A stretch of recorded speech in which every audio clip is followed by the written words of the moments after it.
Bonjour à tous et à toutes, je vais continuer ma série de vidéos que j'ai fait entre aujourd'hui et hier et où j'ai un petit peu parlé du diagnostic du borderline. Et c'est vrai qu'on m'a posé une question il y a 2 semaines, à savoir est-ce qu'un borderline pouvait fuir par amour. Donc j'ai pas vu la question, je viens de la voir parce que j'ai pas été sur ma chaîne YouTube depuis un moment. Donc je vais en profiter un petit peu pour répondre et je pense que c'est intéressant d'aborder ce sujet-là, le sujet de la relation amoureuse avec un borderline, qu'on soit soi-même borderline ou qu'on relationne avec quelqu'un qui est affecté par ce trouble-là.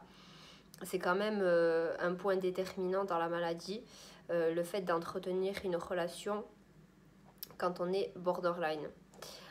Donc voilà, je vais apporter deux points de vue en fait. Un point de vue du côté de la personnalité borderline qui se trouve en situation de couple avec une personnalité stable, c'est-à-dire qui n'est pas affectée par ce trouble, et aussi la situation dans laquelle vous pouvez être confronté, si vous n'êtes pas borderline, à une relation amoureuse avec une personne affectée par ce trouble.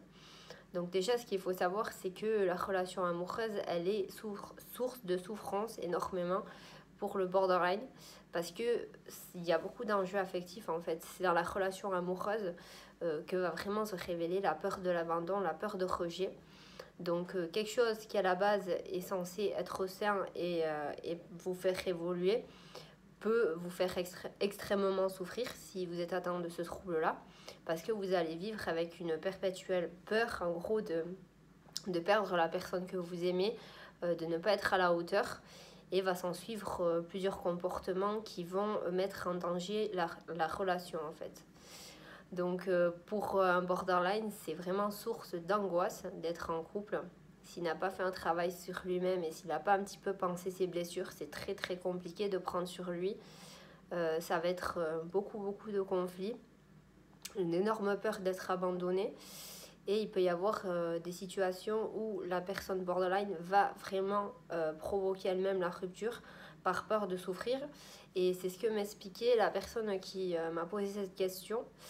Elle m'a dit que la personnalité borderline avec qui elle était en couple avait tendance à fuir la relation plusieurs fois d'affilée, à revenir, à repartir, par peur tout simplement. Et c'est vrai que c'est un mécanisme de défense qui est observé chez les borderline, c'est-à-dire que quand la peur est trop profonde et l'angoisse est à son maximum, c'est-à-dire que la personnalité borderline a tellement peur de perdre la relation qu'elle va elle-même fuir la relation pour se préserver et pour ne pas souffrir. Donc c'est ce qui peut expliquer un petit peu ces va-et-vient que vous pouvez observer si vous êtes en relation avec une personnalité borderline. Vous constaterez qu'il y a un gros problème de stabilité, c'est-à-dire que c'est comme si vous relationnez avec un animal sauvage, un petit chat sauvage en fait qui a peur d'aimer, qui a peur d'être aimé, et qui vraiment pour l'approcher il faut y aller petit à petit, doucement. Il faut beaucoup d'amour, il faut beaucoup de patience, surtout de la patience. Et c'est vrai que la plupart des personnes n'ont pas cette patience-là et n'ont pas l'empathie et la compassion nécessaires pour relationner avec une personnalité borderline. C'est pas donné à tout le monde parce que c'est un trouble qui peut vraiment faire peur en fait. Quand on ne connaît pas ce trouble-là et qu'on peut se retrouver en relation avec une personne atteinte du trouble limite, on peut se demander mais où est-ce qu'on a mis les pieds et que cette relation est vraiment toxique si on n'a pas les clés en main pour comprendre un petit peu la souffrance de l'autre en face. Donc le borderline effectivement souffre, c'est très compliqué de gérer, de garder une relation surtout parce qu'il faut accepter soi-même l'idée qu'on peut être aimé, qu'on mérite d'être aimé aussi. Et c'est quelque chose, c'est une croyance en fait qui n'existe pas chez le borderline. La croyance existante, c'est je ne mérite pas d'être aimé, on ne m'aimera jamais pour ce que je suis. Et un jour ou l'autre, il ou elle partira. Donc autant provoquer la rupture, pousser l'autre à bout pour justement me confirmer que effectivement je ne méritais pas d'être aimé. Donc effectivement, ça peut s'apparenter à des situations dans lesquelles si vous êtes borderline, vous allez pousser à bout votre partenaire afin de le pousser dans ce dernier retranchement et qu'ils n'en peuvent plus et qu'ils disent moi tu vas trop loin, j'en peux plus, je ne supporte plus cette situation, il faut que tu te calmes. Soit vous allez être hyper contrôlant dans la relation, donc c'est-à-dire que vous allez avoir tellement peur qu'on vous trahisse et qu'on vous abandonne, que vous allez chercher à contrôler un petit peu les moindres faits et gestes de votre partenaire, et vous allez prendre pour argent comptant ces moindres dires, vous allez développer une grande susceptibilité.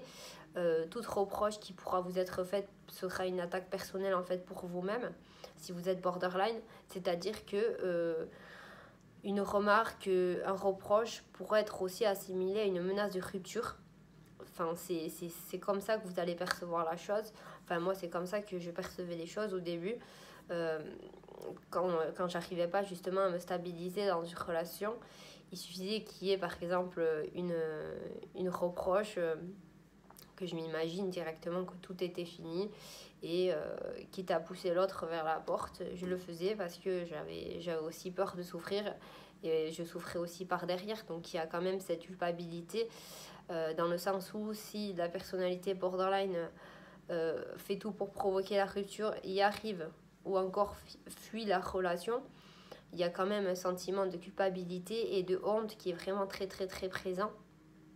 C'est-à-dire que la personne va s'en vouloir énormément d'avoir vraiment fait foirer la relation et va encore plus s'engouffrer dans son vide affectif, à part si elle trouve en face quelqu'un de très compréhensif et de très rassurant.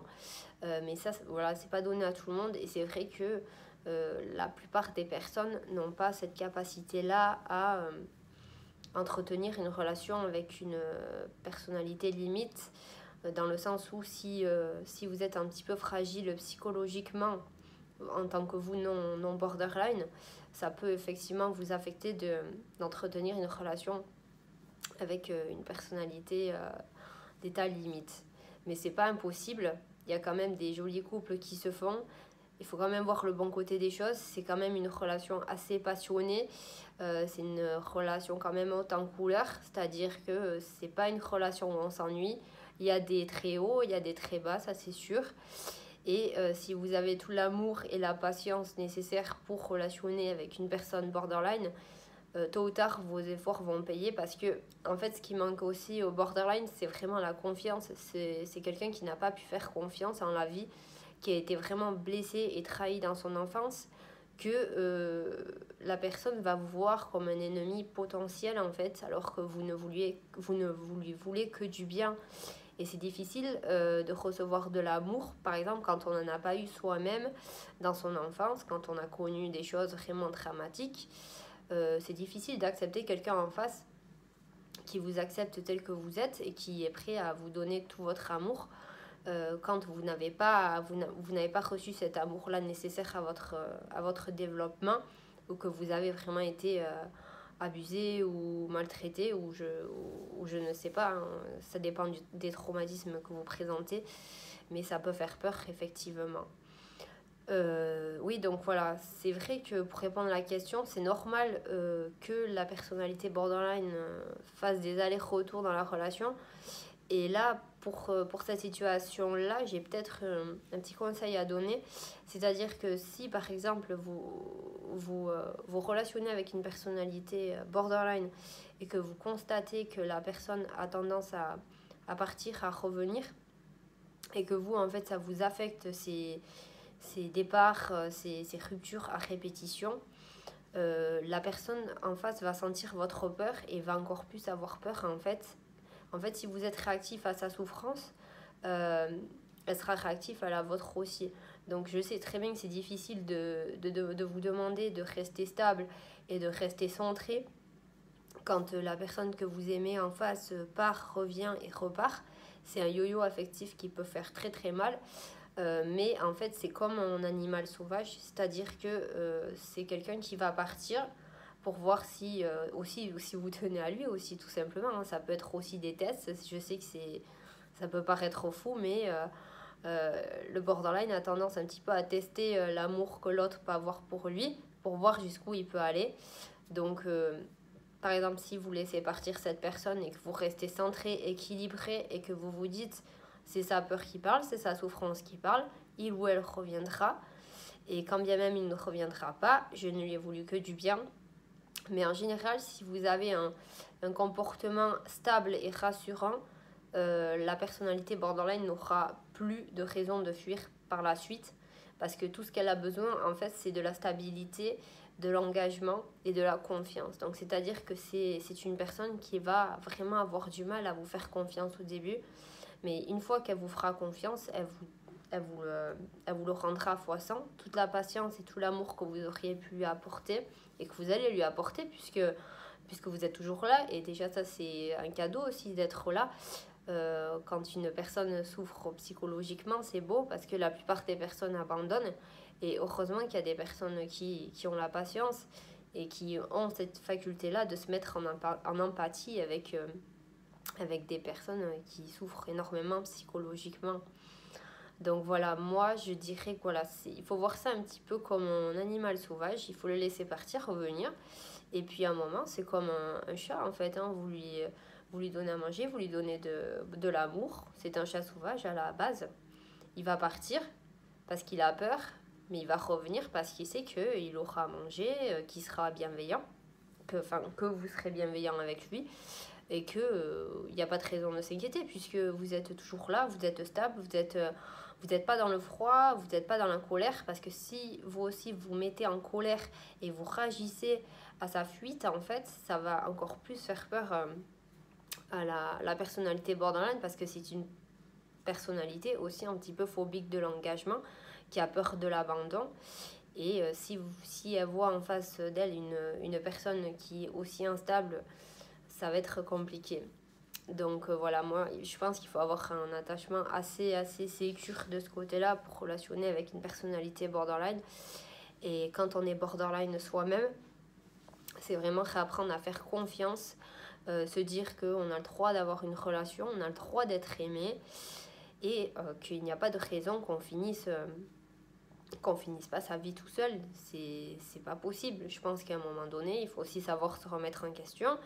Il faut accepter les mains qui nous sont tendues et il faut aussi affronter sa peur. Et la peur, c'est aussi savoir s'engager dans une relation, quitte à souffrir, qu'on soit borderline ou non, il y aura toujours un risque de souffrance dans une relation amoureuse parce que la relation amoureuse fait rejouer un petit peu toutes les blessures de l'enfance, toutes les choses qu'on a connues qui nous ont fait du mal vont être réactivées par notre partenaire amoureux.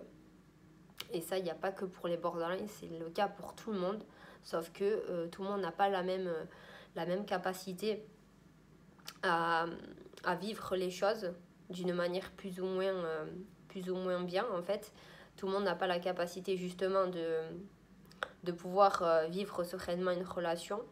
Et du coup, c'est difficile en tant que borderline d'y croire. Tant qu'il n'aura pas rencontré quelqu'un qui justement pourra lui apporter cette assurance-là. Mais encore faut-il être prêt aussi pour avoir cette personne-là qui peut être digne de confiance. Parce que si on est dans la fuite constamment, au final, on ne vivra rien du tout et on restera seul, pour le coup, par peur de souffrir. Alors que des fois, il faut savoir prendre ce risque-là pour au moins vivre ce qu'on a à vivre.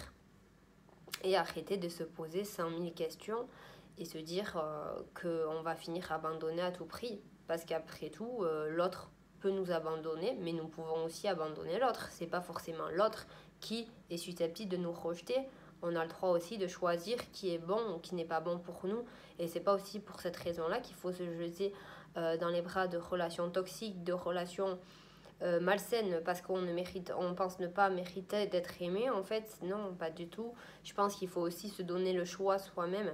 Les autres ont le choix de nous aimer, de nous accepter comme on est. Ils ont le choix d'accepter ou de ne pas accepter ce que nous sommes vraiment au fond de nous. Et nous aussi, nous avons le choix de choisir qui nous aimons, qui nous voulons dans notre vie et qui nous mérite aussi, parce que nous avons tous une valeur et il est important d'en prendre conscience. Donc voilà, j'espère avoir répondu un petit peu à votre question. N'hésitez pas si vous en avez d'autres, je serai heureuse de pouvoir y répondre. Bonne journée ou bonne soirée à toutes et à toutes.